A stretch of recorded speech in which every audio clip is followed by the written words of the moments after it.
joining us. This is a new program series called Tell Me What You Know. And tonight we're going to talk with Martin McDonough. I did say that right? Yes, ma'am. On his experience as a nuclear submarine commander. So, Martin, I'm so glad that you joined us today. Should I call you Commander? Martin. Martin's okay. Fine, Commander. Wow, that is. Did you always want to grow up and be a nuclear submarine commander? Well, first I thought I'd like to be a forest ranger. And, That's close. And as I studied and read, and I was a fan of C.S. Forester, who wrote the Horatio Hornblower series, and just from reading a lot of history as I was growing up, I thought being a naval officer would be a pretty interesting career, so that's what I pursued. That's awesome. And how did you pursue that? Well, I applied for an appointment to the U.S. Naval Academy through my congressman and received an appointment, and after completion of high school I went straight into the Naval Academy at Annapolis. Wow. That had to be rather daunting. It was, well, when you're a young person like that, you don't know what you don't know. So it's helpful. Yes, sometimes it's good to be stupid. Or ignorant. Maybe. Ignorant, definitely. Okay. But, so tell us about your time at the Naval Academy. Well, the Naval Academy provided an excellent technical education. I was an engineering major, so I had courses in calculus and physics and chemistry and thermodynamics, and it was good preparation for nuclear power training. And I spent my time studying. I rowed crew as my sport at the Naval Academy, and I studied. And I realized that once you get onto the fleet, you're on your own, so make best use of the time. And I looked at it as I've got this opportunity, and so I'm going to take full advantage of it and not squander it. Yeah. Because attrition rates in those days were pretty high. We our class entered with 1,350 people, and less than 800 finished at the end of 4 years. Wow. It was, if you weren't dedicated and worked hard, then you went home. So did you always know you wanted to go directly to a submarine? Or, I mean, how did you decide I want to work on a sub? Well, instead of going during the summers between your second and third year, you get to experience all of the areas for commissioning. So we did time in Quantico with the Marines. We went up to Newport, Rhode Island, and I was on a destroyer. We went down to Pensacola, Florida, and flew airplanes. And then we went up to New London, Connecticut, and went aboard a submarine. And what impressed me the most was just the top-notch people on the submarine. They were excellent. To a man, they were excellent. And so I said, yeah, these are the kind of people I want to serve with. And that made up my mind for me. And I think the other part, too, was I wanted to go into somewhere where I could do well just by working hard, because I knew I didn't have a charming personality, so I had to get by on hard work. So not true. So hard work, and a submarine must be a hard work. It is. It's very hard work, because you are more isolated than someone on a spaceship. You're literally months with the hatches shut. You're totally dependent on the team, your shipmates, because if a submarine goes down, there are no survivors. Right. So it's an intense environment, but that's what makes it interesting. How did you deal with, just to me, it'd be so claustrophobic. Just, it's so compact, and there's not like room to spread out. Or Well, There was a saying that I always appreciated that says, "A tired boy is a good boy."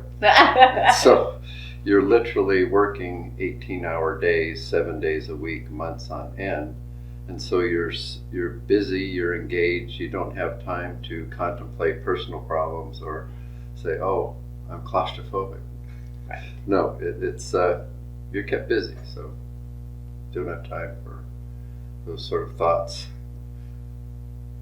So after you did your 4 years at the Naval Academy, then did you go into training for the nuclear sub, or did you do time out on a sub, or how did that work? Well, at that time, I knew that because the fleet was expanding and the missions were expanding, that nukes had very little opportunity to go to graduate school.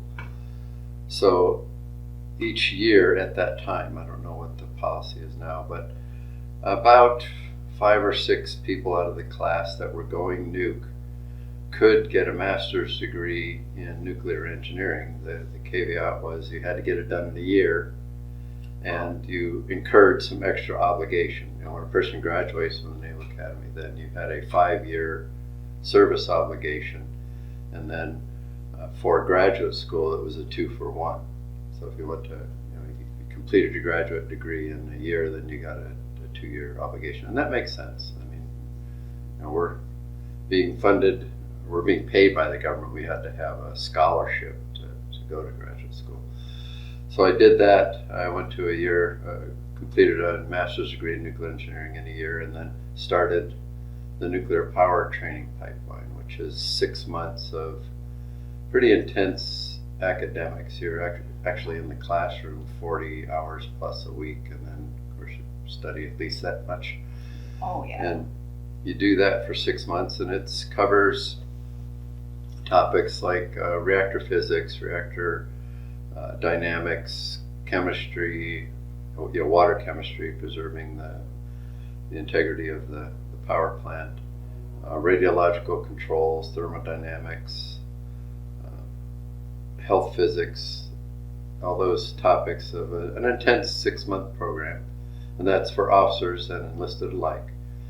And then it's 6 months of operating a prototype reactor. So the reactor that I operated was actually the prototype reactor for the USS Nautilus, the first nuclear-powered submarine. Mm-hmm. And even to this day, I'm just amazed at how, what a wonderful plant that was. It was only, it was used on the USS Nautilus, but you actually operate this reactor, and it was out in the Idaho desert for 6 months. And then there was 3 months of submarine school where you learn the non-nuclear systems, and then you report to your first submarine. So when you graduated from the Naval Academy, what was your rank then? You're commissioned as, if you go in the Navy, you're commissioned as an ensign, and those that go into the Marine Corps are commissioned as second lieutenants. Second lieutenant. So then when you're done with your master's, what is your rank? Still an ensign. It's 2 years to go from ensign to lieutenant junior grade. Okay. Good. So then when did you get to be commander? Commander, that was at the 15-year point. So wow. Had to, I did 3 tours on submarines before going to command a submarine, plus a tour on an admiral staff on aircraft carriers. So I got to deploy twice on aircraft carriers. Wow. How did they compare the submarine to being on the aircraft carrier? Well, the first carrier I deployed on was the USS Nimitz, which was the second nuclear-powered aircraft carrier. And so I didn't even know we had those. Oh, all of our aircraft carriers now are nuclear-powered. Wow. And the Nimitz, the engineering department, was the same people that were the same quality of people that were on the submarine. They were all nuclear trained. They were top notch. And what was interesting, what I found fascinating, was the nuclear officers that go to command the nuclear cruisers that we used to have. We don't have any more nuclear cruisers. We decommissioned them all, unfortunately. But they would get command. They'd always put them in command of an old steamship. And my belief was they knew that if they put these guys in charge of an old steamship, they would make it work well. And not surprisingly, in both deployments I did on the battle group, the best performing support ship in the battle group was an old steamship commanded by a nuke. Yeah. So, and they did everything well. I mean, it wasn't just running the power plant. The ship was just well run. Can you talk about the places you were deployed? Well, I deployed 11 times, so 3 times to the Mediterranean and 8 times to the Western Pacific, and a couple of those was Indian Ocean and Western Pacific. Wow. So all over the world. Well, when you're in a submarine, or probably even when you're on the destroyer, you probably don't get to like do any sightseeing. Well, the nice thing about an aircraft carrier is you can see outside. Right. And the deployment on Nimitz, we spent months sitting off of Israel. That was during the time when the aircraft, Egyptian Air, was hijacked and then taken to Libya and then over to Lebanon. I mean, we were there for that whole debacle. So we spent months just off the coast of Israel and Lebanon. Just waiting to see Yeah. if you could be. We got a few port visits. I mean, on that deployment, we got to stop in Egypt, so I got to see the pyramids and the Sphinx and go into the Museum of Egypt. That was fascinating, and we got to go into Israel, so that was an incredibly moving experience to see the Wailing Wall and to see the old temple, and got to work with the Israeli Navy with their submariners. They were top notch. I mean, the whole Israelis I was very impressed by their military and the country. I mean, it's beautiful. I would say, a little off topic, but the nicest produce I've seen on earth was from Israel and from Japan. Just absolutely beautiful. Very skilled farmers. Speaking of food, I heard that the submariners get the best food of the Navy. Is that true? Submarines do get a little bit extra money for food. And it all depends on how long you're out. I mean, there were a couple of times deployed to the Indian Ocean where we'd be underwater for over 90 days and we're down to eating canned hamburgers and lima beans and rationing that. Oh, yeah. So, but in general, the food is good, and the mess specialists really do a super job. And we have a tradition of different groups, preparing a meal for the rest of the crew. And that was, when it was our turn, the wardroom's turn, I'd always make nice pizzas for the crew. So it was a lot of fun. So tell me about what would be an ordinary day for you in a submarine? Well, I'll describe a day with you're on a typical mission. Let's say that the watches were 6-hour watches. So you get woken up at about 5:30 in the morning, get some breakfast, go up, do a tour of the ship forward of the reactor compartment if you're standing watch as officer of the deck, and review all the logs that were taken and where you were in the mission.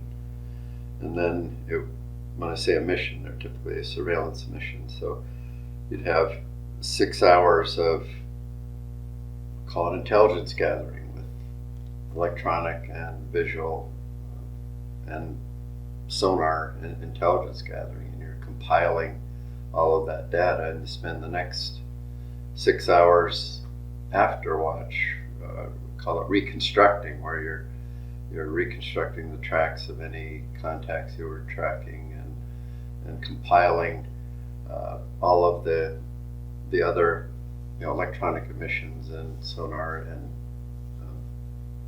making sense of what was going on. And then you may have your regular administrative work to do, and hopefully get a couple hours sleep, and then the next 6 hours you're on watch again doing it all over. So on a typical day, typical 24-hour period, you might get 5 hours of sleep if you're fortunate. Wow. Sometimes you'd be up for 30 hours straight type of thing.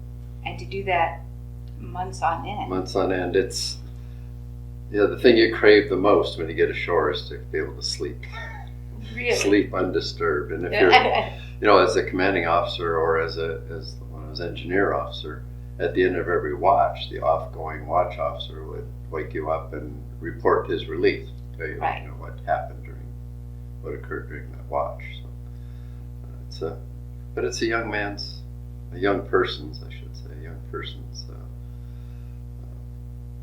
endeavor. I mean, I was done with command before I was 40 years old, right. And that's typical.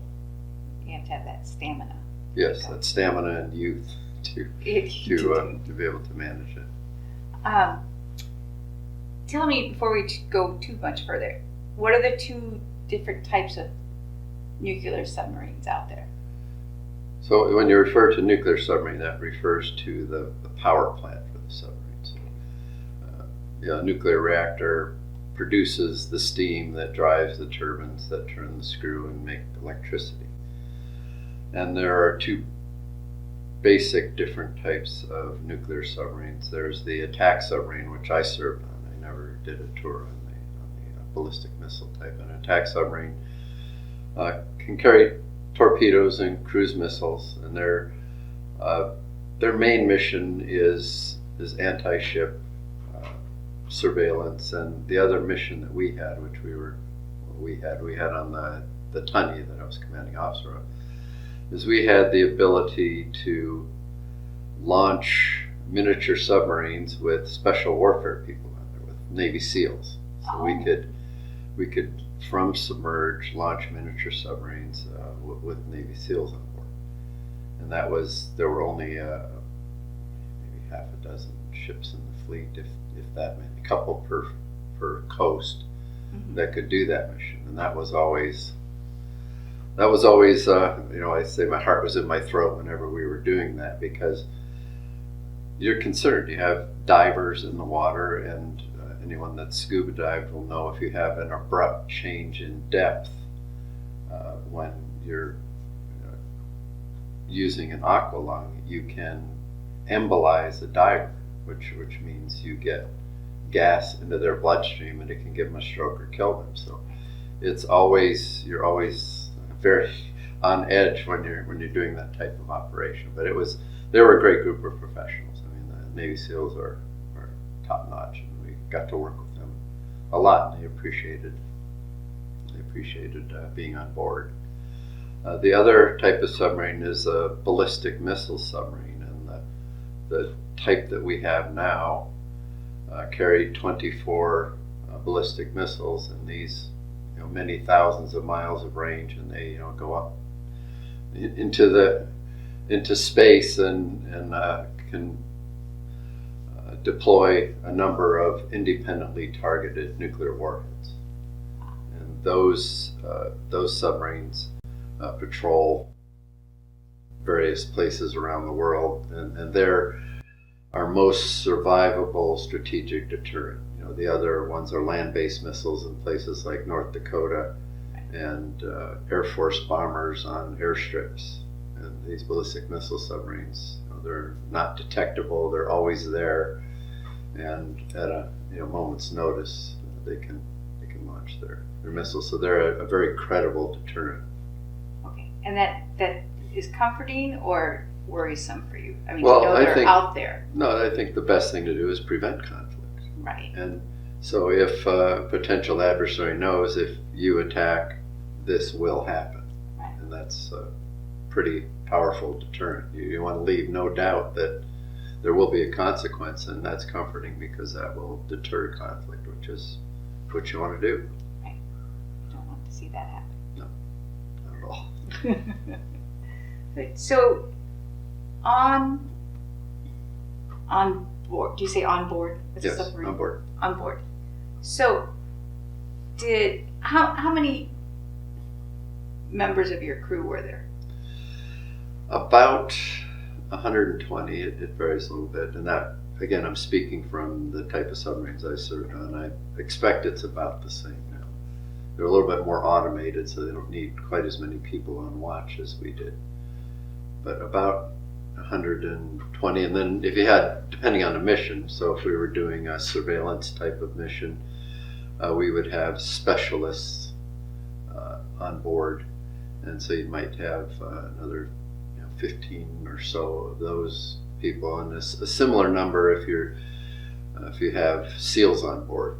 And a lot of times when you have the SEALs on board, you'd have a diving medical officer on board, and some support with that. So those are typical numbers, 120 to 140, depending on the mission. And as commander, did you interact with all the crew, or did you just interact with all of them?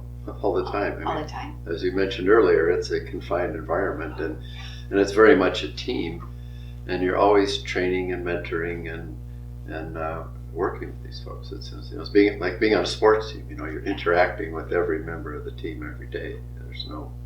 There's no isolation from one group from another. And how did you deal with morale? How did you keep, especially those when you're 90 days, completely submerged and the food's getting kind of rough? How did you keep submariners are an interesting bunch. There was a saying, "Your misery is our entertainment." There'd be a few jokes and things. It was very good natured, and everyone understood the importance of the mission. So I don't really recall ever having feeling sorry for ourselves. Here we are, 90 days underwater. And the nice thing about it is each time we were under for that long, we had a stop in Diego Garcia, which is about as isolated on Earth as you could be, unless you're in Antarctica. Yeah. Because I don't know where that is. It's an island south of the equator in the Indian Ocean. And what's interesting to note is that when you get south of the equator in the Indian Ocean, there's nothing. There's no shipping traffic.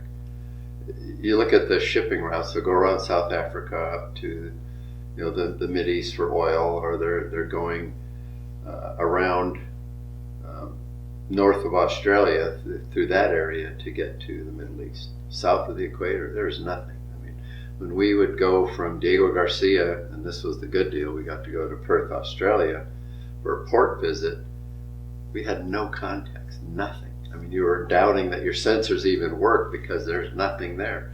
Most of it wasn't even charted because nobody goes there, so or no commercial shipping, so you're navigating on plotting sheets. You don't even know what the bottom contours look like until you get enough submarines to go through there. So it's a very interesting area, and Perth, it was a neat place. It's I used to describe it. It's the climate is like San Diego without the people. You have that'd be nice, wouldn't it? Well, Australia is as big as the continental United States, and there's less than 20 million people, and they all live in strips along the coast. Right. So, but it's fun. I mean, the Australians are just a fun bunch of people, and it was we got to eat fresh food. They have the most wonderful seafood in Western Australia because they can fish the Indian Ocean and there's nobody there, so no competition for seafood, and just great people. We'd have in Pearl Harbor, we'd have Australian submarines. Usually about once a year, they'd come up to use our range facilities that we have off of Hawaii. They're great allies, and so they'd they have diesel submarines, but they'd come up to Hawaii, use our ranges, and we'd usually have we'd have a Barbie with them at the beach. We'd supply the buried pig, and they'd supply the beer. So it was a great relationship. So that was the morale builder at the end of being in the Indian Ocean for such a long time. And didn't you guys have a motto? I've seen that. Yes. What was your motto? Illegitimi non carborundum, which I'm sure you know what that means. I do, because that was my mother's motto. Okay, well, that was the one for the USS Tunney. Oh, that's awesome. Would you like to explain what that means? I would leave that to you, man. Oh, well, my mother always explained it as, basically don't let the bastards get you down. There you go. Let me say that. And she was a school teacher. Well, and I can understand it. That's the way it went. I mean, I'm sure all the children are wonderful. Oh, yes, I'm sure. You were aboard the USS Tunney. Well, my first submarine was the USS Kavala, and then the USS Tunney as engineer. And then I was second in command on the USS Haddock. And then I was very fortunate to get to go back to Tunney as commanding officer. Wow. So they were all named after fish and attack submarines. That is because there used to be one in World War II. Yes, so for all three of them, the Kavala, the Haddock, and the Tunney there were World War II diesel submarines of the same name. And what's very interesting is the next two attack submarines are going to be named the Barb and the Wahoo, which are famous World War II submarines named after fish. Wow. And then you guys were out of Pearl Harbor. Pearl Harbor. Except, well, my first submarine I was on for 4 years. We started off in New London, Connecticut, and then after deploying to the Mediterranean, we went through the Panama Canal, did an overhaul in Bremerton, Washington, and then over to Pearl Harbor, and then deployed out of Pearl Harbor to the Western Pacific and Indian Ocean. And when you say overhaul, what did that Well, mean? overhaul is extensive maintenance period. So in those days, it was about every 5 years. Now it's 7 or 8 years. They can do it longer, and the equipment maintenance practices and things have improved, and the submarines are better designed with equipment access and maintenance in mind. So it's really much easier to maintain them, and they're designed to more easily haul major equipment out and bring overhauled equipment back in. So they don't have to do as many cut holes in the hull to get access like we did. So an overhaul is what we'd call a major maintenance period to get the ship ready, and you modernize it during those periods where you put on newer sensors, newer weapon systems. So when they were doing that, what would you be doing? Are you there overseeing it, or? And because you're still standing watch on the reactor and on the reactor compartment, and you're doing maintenance yourself, plus training on the new equipment that's going to be installed. And I would say, I would always say that being an overhaul on a submarine is all the bad things about being on the submarine and none of the good.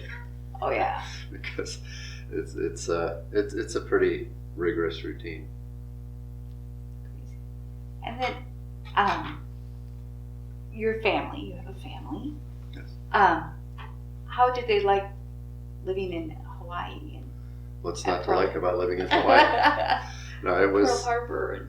yeah, it was a great place to have children to raise in Hawaii. For very practical reasons. You don't have to put winter clothes on them. That's true. They would literally, be running around outside with nothing but a diaper on and be very happy.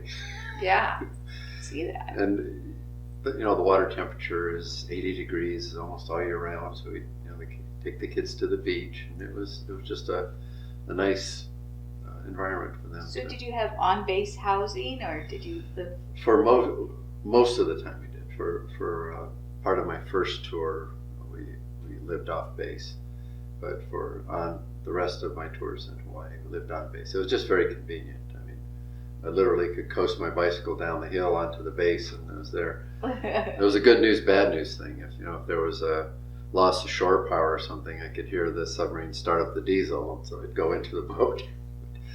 But it was nice. We were very close, very convenient, and a nice community. You're surrounded by people of going through the same. And it was a tight knit community of the wives. They all kibitzed, and the longest deployment was 7, typical was 6, and we'd always arrange it. My mother-in-law was, she liked looking after the grandchildren, so typically once during the deployment, my wife would come out and meet me somewhere, and typically we'd like it to be Hong Kong, which was such a wonderful place, and so we'd always have a nice time in Hong Kong, and tremendous food, and she would always find some nice things to bring home with her.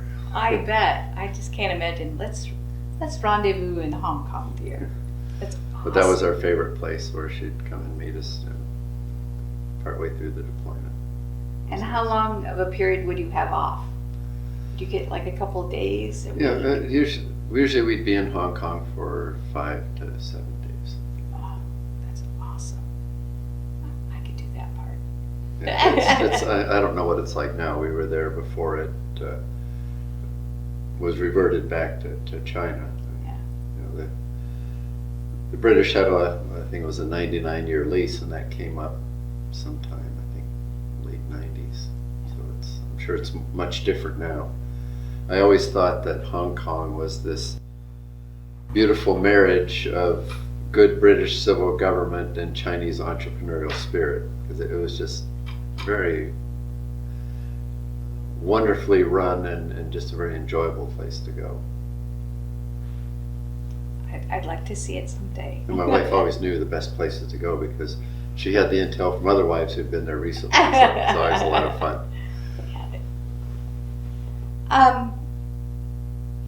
Could you talk a little bit about some of your deployment? You talked a little earlier about the SEALs having to go off from your submarine, and that was kind of holding your breath the whole time. What else were some of the most dangerous things you had to do? Well, the best, I think an Army guy described it the best. When talking about our surveillance type missions, he said, imagine you had an invisible tank and you could put it in the middle of exercises being conducted by your potential adversaries, and being able to observe and collect everything that was going on. And that's the type of missions we would do, and I won't tell you where we did them or when, but that was always very, very intense, and the consequences if you screwed up were significant. So that was intense, but I will admit that where I always felt the most, so where my heart was up in my throat, was when we were doing the SEAL ops, because of the high potential for somebody getting injured or killed. All of my references come from movies, Das Yes. Boot and Hunt for the Red October. Yeah. How deep would you guys go? I just remember No, that's in the classified movie. too. Oh, really? Yes. Oh. The maximum depth we can say deeper than 400 feet. But most of the ocean, and that was, and I'll say again, one of the reasons I love operating out of Pearl Harbor is you go a couple miles offshore and it's 2,500 fathoms, or 15,000 feet down. Right. And so you could dive right away.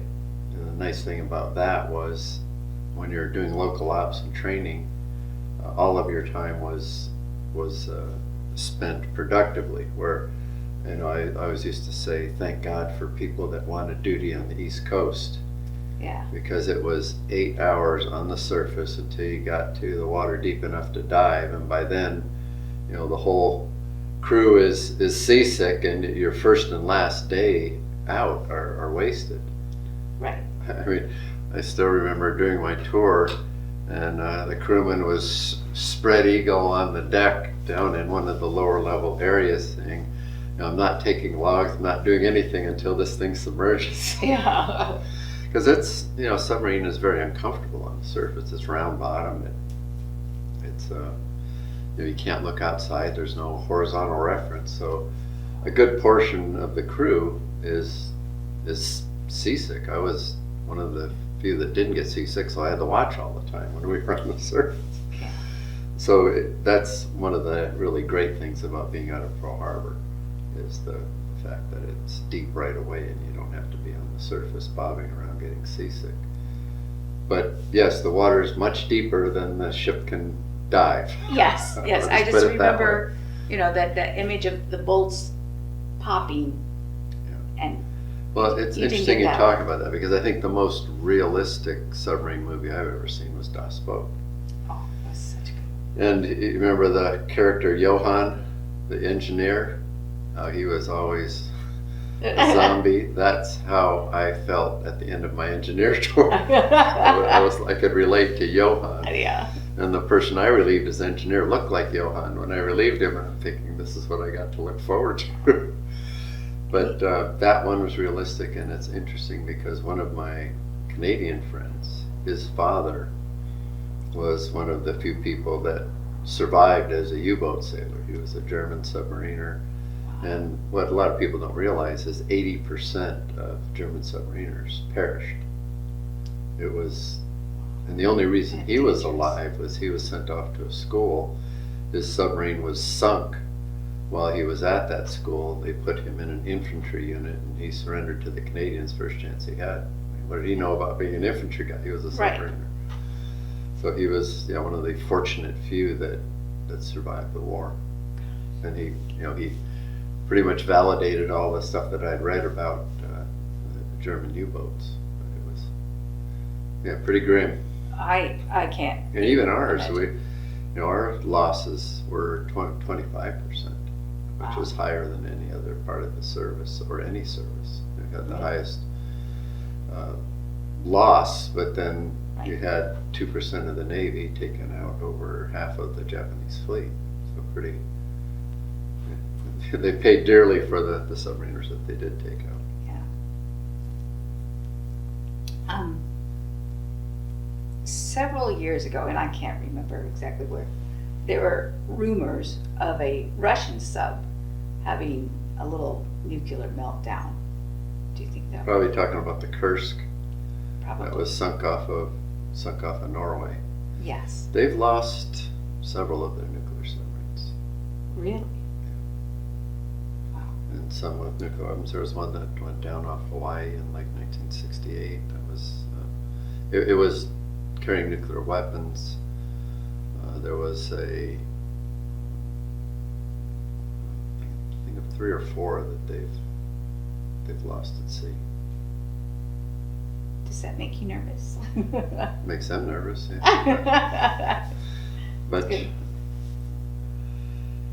yeah, I don't know any Russian submariners. I met a person on a cruise once whose father was a corpsman on a Russian submarine, but that's about it. But I do understand that they have conscripts on their submarines, and draftees, and I don't know the quality of the crews that they have on board. So you don't think that would ever happen to us? From what I understand, the nature, their designs are different, so they're not as robust in the safety of their designs, and I really don't know the level of training. I mean, the only other people, the allies that we have that have nuclear submarines, are the Brits and the French, and we share with the Brits. We share technology with the Brits, and every one of those I've come into contact with, they're very well trained, and their Navy is a little bit different than ours. They separate the engineers from the top side, they call them. So they have people that are just in engineering their entire career, whereas our line officers, we don't separate it. We're all trained and serve engineering department tours, so it's a little bit different setup. And I said the French have their nuclear submarines, and they appear to be well trained. I've had some interaction with them, and they're quite good. On the other side, the Chinese and the Russians have nuclear submarines, and I don't know how well designed or how well They don't trained give their you crews tours are. of those? No, generally don't. They don't Although, ask you. Another kind of interesting. While I was on the aircraft carrier, we were in Sicily once, and an Indian submarine that they'd bought a Russian diesel submarine, and they were in port the same time we were. So I put on an aviator's uniform and I went down to invite or to try to get on board, Yeah. get on board for a tour. Of course, their topside watch with a gun did a good job of stopping me. So I invited the commanding officer over to the carrier for dinner, and so he accepted. And it was very interesting, his impressions of a Russian-built diesel versus a German-built one. Yeah. That quite a bit difference in quality and complexity. So cool.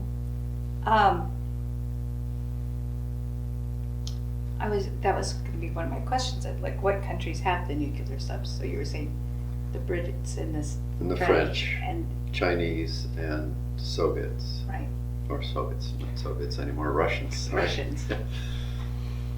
And then you were just saying, and in India they have. No, they have diesel submarines, but they buy. Russia manufactures diesel submarines as well as nuclear, and they sell their diesel submarines to other countries. Okay. So The what countries? British do that, and the Germans do that. Oh, okay. They sell their diesel submarines to other countries. So there's a lot more countries that have diesel. Yeah, a lot of countries have diesel diesel submarines, submarines. including countries in South America. Yeah. So when you're down there and you're tracking other submarines, are you tracking other submarines or We can track other submarines or other ships surface ships. and seeing where they're going and what they're doing? Do you ever hear any wildlife out there with Sea life sonars? all the time. All the Really? time. Oh yeah. In fact, going in and out of Pearl Harbor, we normally have a dolphin escort, and when I've lived there and gone swimming in the ocean, we see dolphins all the time. They body surf in the wake, and they jump up and do flips. I mean, they're very, very intelligent, playful animals. I mean, see them all the time, and you hear them. They communicate. You can hear them with your, you don't need a sonar. You can hear them with your ears in the water when you're in the water with dolphins, and whales. You'll hear whales all over the world. See, stop it. No, that's fine. I thought I turned this off.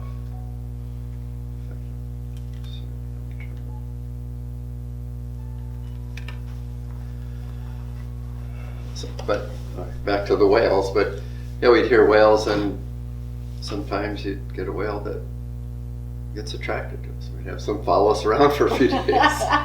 So I might have been a little disappointed or thought we were too big.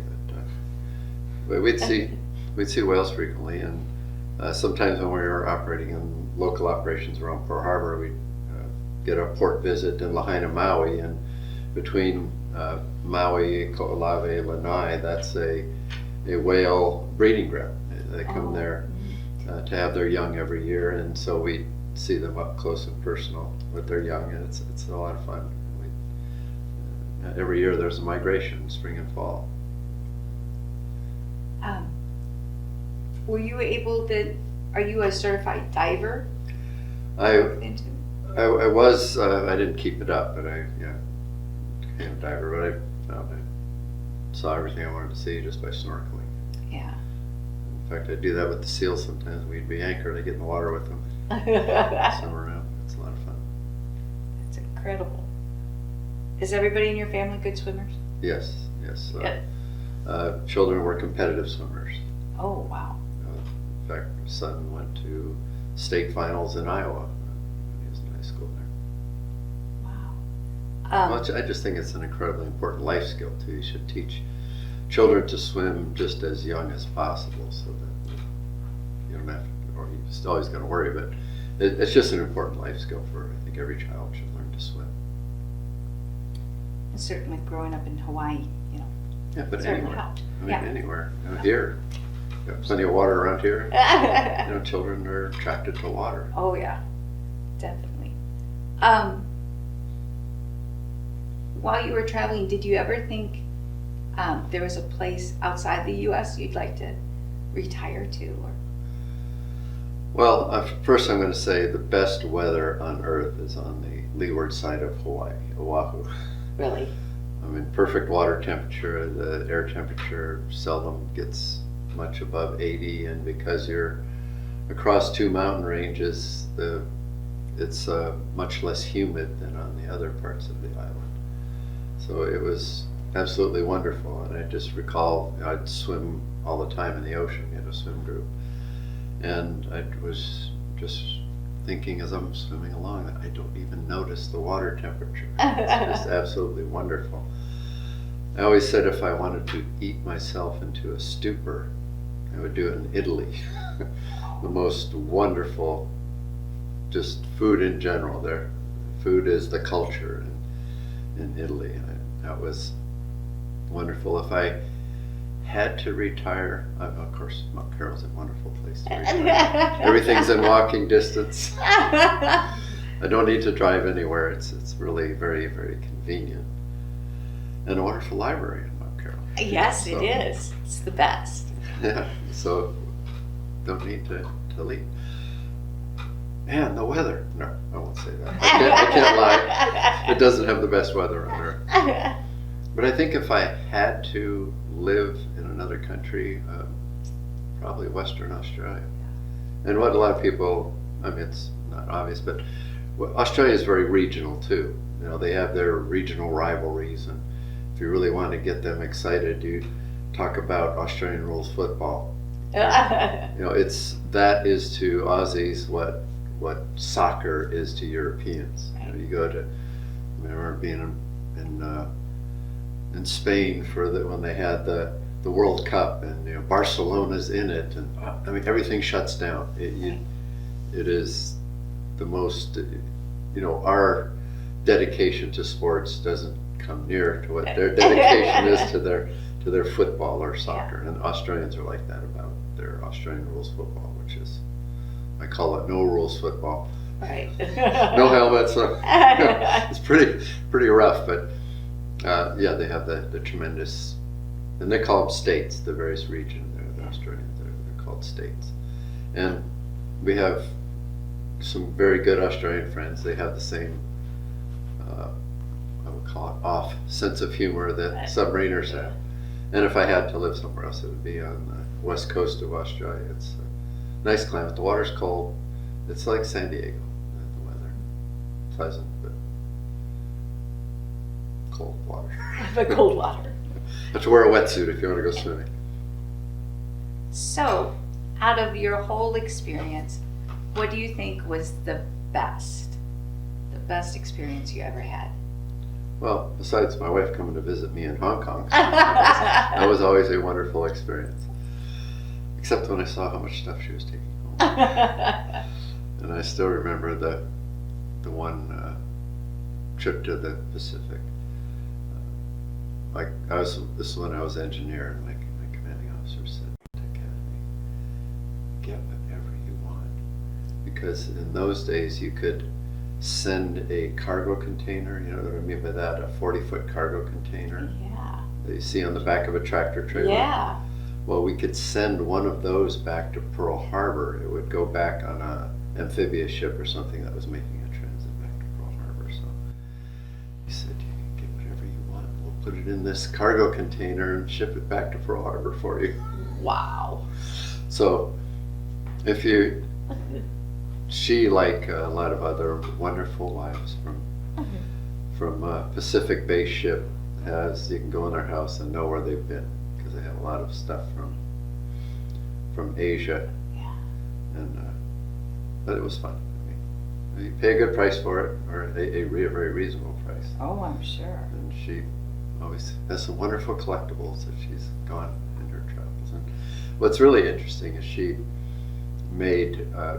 and several other wives would, they'd meet us somewhere, and then they'd tour. I mean, she's been to China. She's been all over.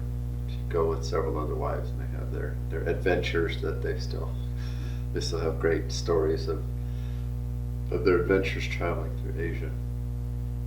But the experience in general was working with the people on board the submarine were just top notch, just great people to work with. I'm still close with people I served with 30, 40 years ago. We keep in touch.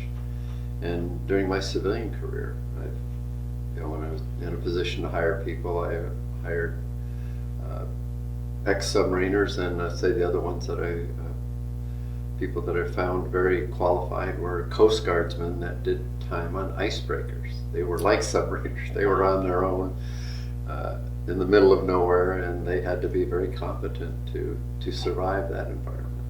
Nobody's going to come to save you. No one can hear you scream, as it said in the movie. You're stuck in the ice and no one can hear you scream. Yeah, you're on your own there. Yeah.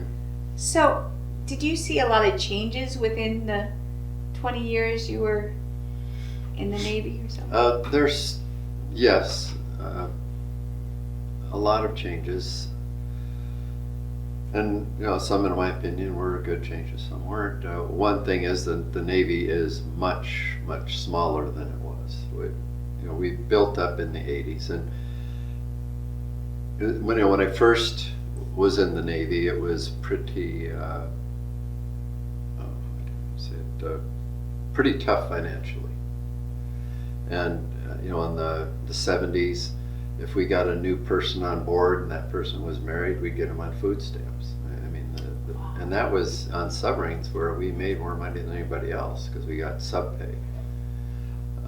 And interesting, just a sidelight about sub pay, it was Theodore Roosevelt that created sub pay, which was the first hazardous duty pay in the military. He went down on one of the first submarines and went for a little trip on the first submarine. When he came back, he said, give them $1 a dive and a month's pay if they don't come back. Yeah. So he's the one that created the first hazardous duty pay, which was submarine pay. Is it true that you have to volunteer to be on a sub? Yes. They can't tell you. No, you're not forced into submarines. It's always been that way. It's always been all volunteers. Although there was a short time for the officers out of the Naval Academy, and I don't know if they did that with ROTC, where we were so short of nukes that some were forced into it, but most failed out of the training anyway. You can't force someone to be successful at that. But Right. It asked about changes that I've seen. So that starting in the 80s. The pay was improved and the retention was improved. I mean, in the 70s, you had port and starboard, where you were on watch, and I saw this during my midshipman cruises, where these poor guys that did my first cruise on an amphib, and you had these guys that were 4 hours on, 4 hours off, 4 hours on, day in, day out, plus working in between. They were living on 3 to 4 hours of sleep a day. They looked like they came out of a prison camp. These guys were gaunt. They were just zombies. It was bad. In the 80s, it got better. The pay went up. We got and that followed with that. The recruiting was up, so you had adequate manning, and things got a lot better. And the Navy was growing. And then, starting in the 90s, we started. After the collapse of the Soviet Union, the Navy started downsizing, and the military in general, but the Navy started downsizing, and I will say somewhat haphazardly. We're decommissioning ships early, and the Navy downsized. It's probably a little bit more than half the size it was in the 80s, and we still have worldwide commitments. So it's difficult again, and some of the things we've done is we have less bases than we have, and a Navy, it's waterfront property is not that easy to acquire. So once you you abandon a base like we did in the San Francisco Bay Area and Long Beach and Charleston, South Carolina. I think we even abandoned Rhode Island, Newport, Rhode Island. We no longer have ships stationed there. So we've lost a lot of bases, and we've lost industrial capacity. There are only a couple places that build ships anymore. So to tool up and build a Navy is incredibly difficult. When you lose that industrial base, the people that build these ships and submarines are incredibly skilled. Right. It takes years to develop those craftsmen that can do that type of work. And you lose that, it takes a long time to build that expertise back up. So that's been a tremendous change that I've seen in the armed forces and the Navy. And we gave up our auxiliary ships. What I mean by auxiliary ships are the tenders, the repair ships that can deploy all over the world. And if you need, and they would stock repair parts, and they had the expertise on board to do fixing, repairs and repairs that we just didn't have the tooling or the equipment to do. Well, most of those ships, maybe one or two of them are left, are decommissioned, gone. The other change is that the repair facilities ashore, they used to be manned by sailors, and I loved that because a sailor could get shore duty and increase his capabilities. Become a more skilled welder, a more skilled electronics technician. Well, those billets are gone. It's all manned by civilians now. So a sailor will have less opportunity for shore duty, and when they do get shore duty, it's not a billet where they can increase their skills. So those are changes that have been made that I don't really think were good changes. Where do you see the Navy in the next 20 years? It's hard to say. I don't really know. The other change I didn't mention was we got rid of the nuclear cruisers, and those were incredibly capable ships, and they're gone. So you don't have that advantage of being able to send that ship, and it doesn't need to be now. They don't have to be refueled for the life of the ship. It's a tremendous tactical advantage. And the other auxiliary ships that are gone, that got rid of, are the oilers.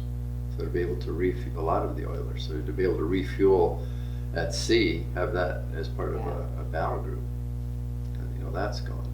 So that means you're a lot more dependent on being able to have friendly places to go in and resupply. And you don't know that. You don't know. That's an unknown that can change. Right. Change on a dime with political changes in a country. So it's the Navy. I always believed, and I can't say the quote properly, but George Washington talking about the advantage of a Navy, that with the Navy all things are possible. And the thing that when you've been in the Navy and you realize just how important logistics are, where we would plan literally years in advance, anticipating what equipment can fail, what's critical, what do I need to order because it has a long lead time. I think that's something people don't realize, is you cannot support any large military operation by air. You have to supply it by sea, and I don't know if we have these anymore, but we used to have maritime pre-positioned ships in places like Saipan in the Marianas Islands and Diego Garcia in the Indian Ocean, where these were ships combat loaded out to support a large number of Marines in combat for months on end. And I still remember a debrief given by an Army general on logistics for the Gulf War, where he showed he had a tape measure and he pulled out, each of these is 1,000 tons of supply, and he showed, weeks and weeks of Air Force cargo planes going, and he was, a few inches out from the board, and then he says the first maritime pre-positioning ship arrives, and there's 50,000 tons of supplies. It's just any large operation, you have to do it by sea. You can't move that amount of equipment by air. And what usually happens too is after a few days of supplying by air, the airplanes break down, and so now you're really in a world of hurt. And on the other side of it, if anyone wants to do any large-scale attack on the United States, they have to come by sea, and you're only going to protect that by having a strong Navy. And obviously, I'm biased. I think a strong Navy is You're a Navy man. Is very important to national security, and the most credible deterrent we have are those ballistic missiles at sea. And that's why I strongly believe it takes a long-term commitment to the Navy because of the long lead times to build up and to maintain it, and the skills needed, both civilian and sailors, to man a Navy. It would take us really about 2 years from the time you get someone on board until you're getting more out of them than you're putting into them in training. Right. It's a very, very high skill set. So that's why I consider a Navy important, and I hope that we recognize that as a country and continue to support it. That's a great place to end our discussion. Okay. Thank you so much. Well, thank you. Thanks for joining us. And next month, we'll be hearing more about particle physics. Thanks for joining us with Tell Me What You Know.